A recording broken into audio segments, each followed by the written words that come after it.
trained you to think like the enemy. Literally. Oof, that sounds like playing fetch with the ugly stick. This is Deke, tech specialist and head of covert ops. Hi. What up, dog?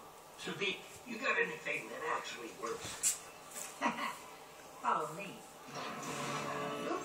Butch, your collar is fitted with the latest Rawhide 7 communications package. Lockpick, netting, helium neon laser, grappling hook, and liver-scented breath freshener.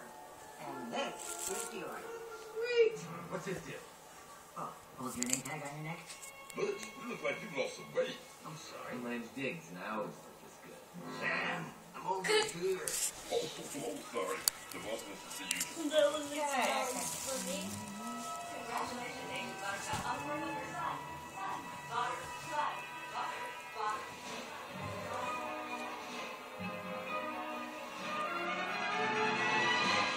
Have a seat, gentlemen. No, off, huh? Off the couch. Off the couch. Sorry.